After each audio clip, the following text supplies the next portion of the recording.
Let me start with something that seems almost silly, but it's the kind of silly that hides a deep mistake we all make. Imagine you walk into a room where there's a wooden table and sitting right on it, a metal tray. They've been there all night. Same room, same air, same everything. You put one hand on the wood and one hand on the metal. The metal feels colder, but here's the catch. If we sneak in with a thermometer and measure carefully, we'll find they're at exactly the same temperature. Now wait a second. If temperature is what we mean by how hot or cold something is, and both objects have the same temperature, why in the world does one feel colder than the other? Is the thermometer lying? Is your hand lying? Is the universe just messing with you? This little puzzle is the doorway into a big misconception about heat that almost everybody carries around, even people who did pretty well in school. Most people think of heat as a kind of invisible stuff, like a fluid. Things have heat in them. Cold things have less of it. Hot things have more. When you touch something cold, the cold sort of flows into you, or your heat flows into it, like water between two tanks. That picture is so natural that it's hard to shake. Historically, scientists believed exactly that. They even gave this imaginary fluid a name, caloric. It was supposed to be weightless, invisible, and responsible for all heating and cooling. It sounds reasonable, neat, tidy. It's also wrong.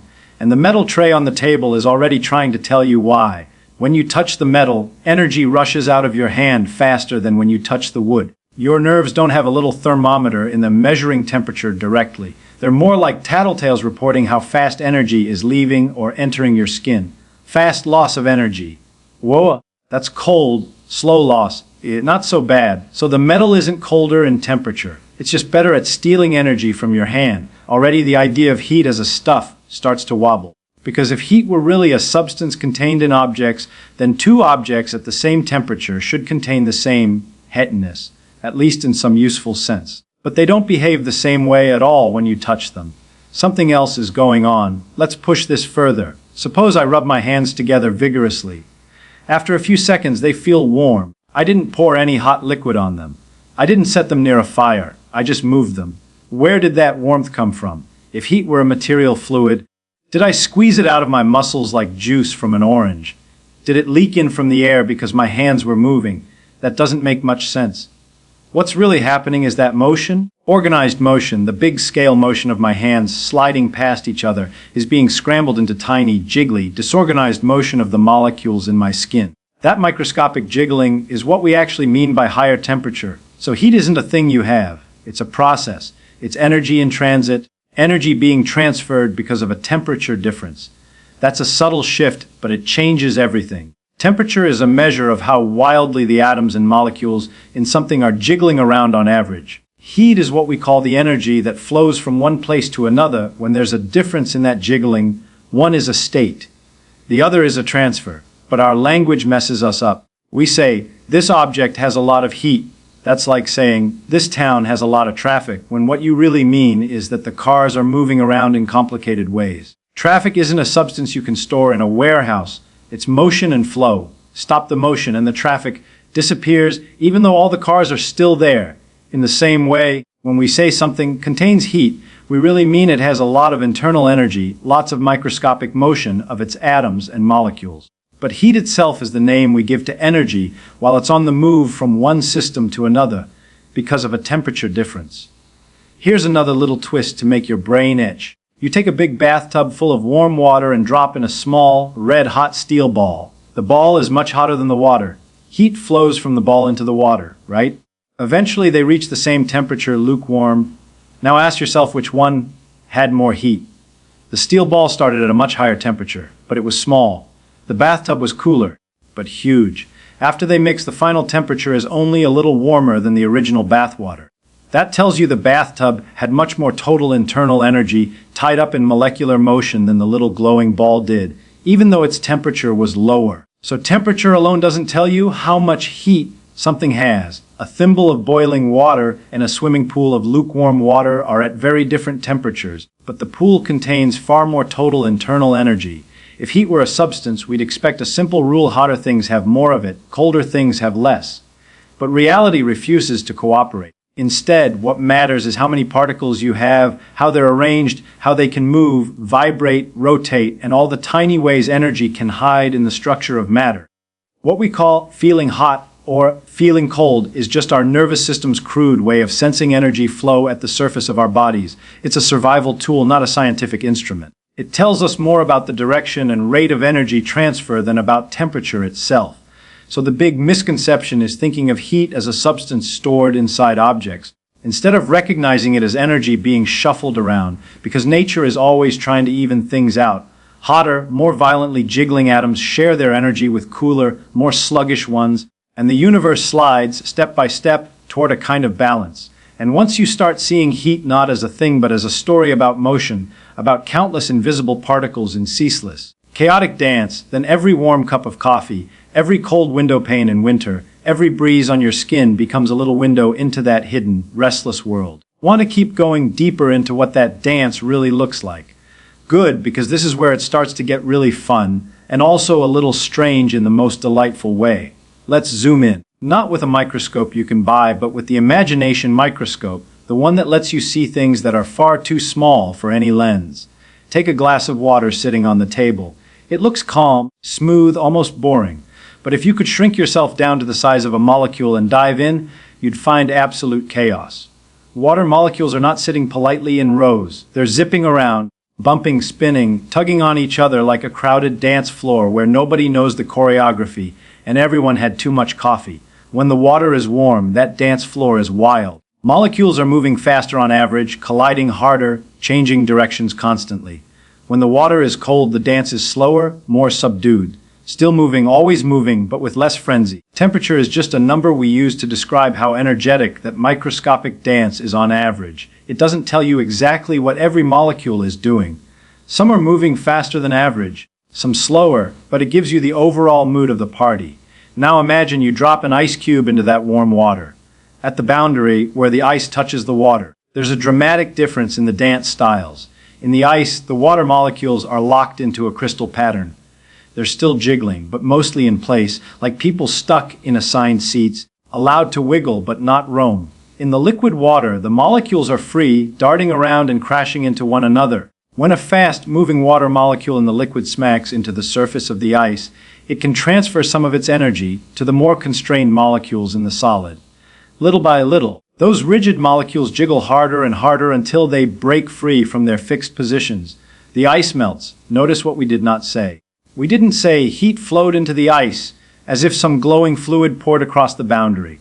We said energy was transferred through collisions, through electromagnetic forces pushing and pulling as molecules interact. Heat is just our bookkeeping word for that transfer of energy caused by a temperature difference. Here's a nice kitchen experiment you can try in your head. Take a metal spoon and a wooden spoon and stick both into a pot of hot soup. Leave them there for a few minutes, then grab the handles. The metal spoon handle is hot. The wooden one, not so bad. Did the soup send more heat into the metal than the wood? No, the soup doesn't care. The molecules in the soup are banging into both spoons at the same temperature. But in the metal, energy travels quickly from atom to atom. Metals have electrons that can move relatively freely, and they help carry energy through the material like an efficient relay team. In wood, the structure is more complicated and less cooperative. Energy still moves, but more sluggishly, passed along mainly through vibrations of atoms in a tangled molecular structure. So the metal spoon quickly delivers energy from the hot end in the soup to the cool end in your hand. The wooden spoon does it so slowly that by the time much energy reaches your hand, the air has already carried some away. Same soup, same temperature difference, different rate of energy flow. That's why cold metal feels colder than cold wood at the same temperature. It's not about how much heat they contain, but how easily energy moves through them and between them and you. Now let's do something even weirder. Picture a perfectly insulated box floating in space far from stars with nothing around. Inside the box are a bunch of gas molecules bouncing off the walls and each other. If we could magically make all the molecules suddenly move faster, maybe by compressing the gas with a piston, its temperature would rise. But suppose instead we just let it sit there isolated, no energy going in or out. The molecules keep bouncing forever. There is no heat inside that box in the sense of heat flow, because heat is energy in transit. Yet the gas has temperature and lots of internal energy. That's the key distinction. Internal energy is energy stored in all the microscopic motions and interactions. Heat is what we call that energy while it's crossing a boundary because of a temperature difference. It's like money in a bank account versus money being transferred between accounts. The balance in your account is like internal energy. The transfer happening right now through the banking system, that's like heat. We blur this in everyday speech all the time. We say, this object has a lot of heat. But from a physics point of view, that's like saying, this lake has a lot of waterfall. A waterfall is something water does when it moves downhill. Heat is something energy does when there's a temperature difference. Let's make it more personal. Think about standing outside on a cold day with no wind. Now imagine the same temperature day, but with a strong wind blowing. The thermometer reads the same number, but you feel much colder in the wind. Why? Because the moving air strips away the thin layer of warmed air your body creates near your skin. That increases the rate at which energy leaves your body. Faster energy loss, stronger sensation of cold. Your body is basically a warm bag of chemistry, trying to keep its internal molecular dance at around 37 degrees C. The environment is constantly trying to pull energy away or sometimes dump energy in. Your nerves are reporting the rate of that exchange, not just the temperature. So feeling cold is really losing energy faster than my body likes. Once you start seeing the world this way, everything thermal becomes a story about motion and interaction. A hot cup of coffee cooling on the table isn't losing heat as a substance. Energetic molecules in the coffee are colliding with slower, moving air molecules, sharing energy until the whole room is jiggling at nearly the same average rate. And that nearly is important because the universe never seems to get perfectly even. There are always fluctuations, little statistical hiccups, molecules that happen to be faster or slower than their neighbors. That randomness turns out to be not just a detail, but the main character in the deeper story.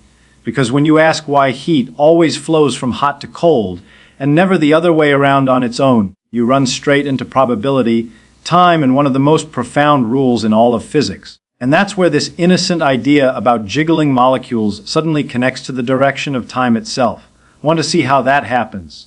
All right, now we're going to take this cozy picture of jiggling molecules and gently push it until it starts talking about time, fate, and why the universe seems to have a preference for messiness. Let's go back to that insulated box of gas molecules floating alone in space. Inside, the molecules are bouncing around in all directions, colliding, ricocheting, constantly changing speeds. At any instant, some are fast, some are slow, but overall there's a well-defined average energy, that's the temperature. Now imagine we prepare a very special situation. On the left side of the box, all the fast molecules. On the right side, all the slow ones. So the left side is hot, the right side is cold. We then remove the imaginary divider and just let the molecules go. What happens? They mix. Fast and slow molecules collide, exchange energy, and after a while, the box settles into a uniform temperature everywhere. No more hot side, no more cold side. That feels obvious. Of course they mix. But here's the spooky part: the laws that govern every single collision are reversible. If you filmed two molecules colliding and played it backward, it would still look like perfectly valid physics. There's nothing in the basic equations that says energy must spread out or hot must cool down.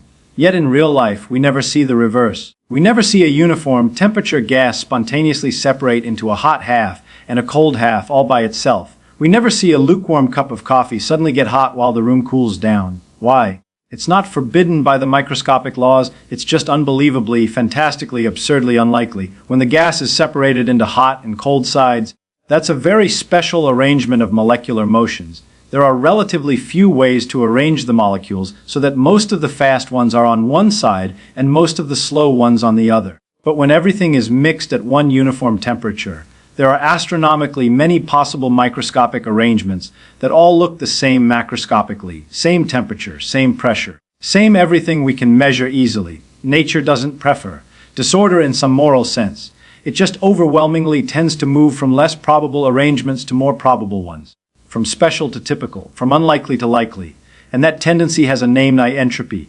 Entropy is one of those words that sounds mysterious and complicated. But at heart, it's just a measure of how many microscopic ways you can arrange things without changing the big, visible properties.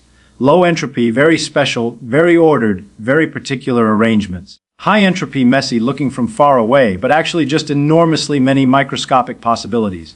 When heat flows from hot to cold, what's really happening is that energy is being redistributed among particles in a way that corresponds to more possible microscopic arrangements. The total entropy goes up. That's the deep reason heat doesn't spontaneously flow from cold to hot, not because it's impossible, but because it would require the system to wander into an incredibly tiny, special corner of all possible molecular motions. It's like this: imagine shuffling a deck of cards. There are 52 cards. The number of possible orders is so huge it's basically beyond imagination. One of those orders might be perfectly sorted by suit and number. The rest look like random jumbles. If you shuffle, you always end up with a messy deck, not because the cards hate order, but because messy arrangements are almost all of them. Heat flowing from hot to cold is the molecular version of shuffling into a typical arrangement. Now here's where time sneaks in. At the level of atoms and molecules, the laws don't really care which way time goes. A movie of molecules bouncing around looks fine whether you play it forward or backward. But at our scale, we absolutely can tell the difference. A movie of a hot cup of coffee cooling down looks normal forward and absurd backward. Why? Because of entropy. The direction we call the future is the direction in which entropy increases. The past is the direction in which entropy was lower.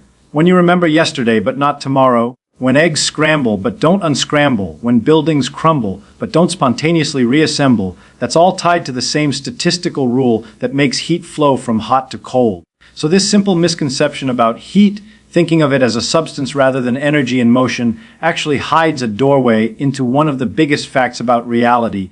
Time has a direction because the universe started in a very special low entropy state, and it's been spreading energy out ever since. Every time you feel something cool down, you are experiencing the arrow of time with your skin. Every warm breeze on a cold day, every ice cube melting, every engine turning fuel into motion and waste heat. These are all little chapters in the grand story of the universe moving from the very particular toward the overwhelmingly probable. And these complicated arrangements of atoms, are surfing that flow. Our bodies run on energy gradients, hot versus cold, high chemical energy versus low. Our thoughts, our memories, even this moment of you listening and me talking, depend on energy spreading out in just the right way. So heat isn't a substance. It's not a fluid you can pour or store in a bucket. It's a name we give to energy in transit driven by differences in the microscopic dance of atoms. And that dance, when you follow it all the way down, turns into statistics, probability, and the one-way drift of time itself. Not bad for something that starts with a metal tray feeling colder than a wooden table. And the next time you wrap your hands around a warm mug, you're not just holding heat, you're holding a tiny, temporary rebellion against the universe's slow slide toward uniformity, a little pocket where energy is still uneven, still flowing, still telling time.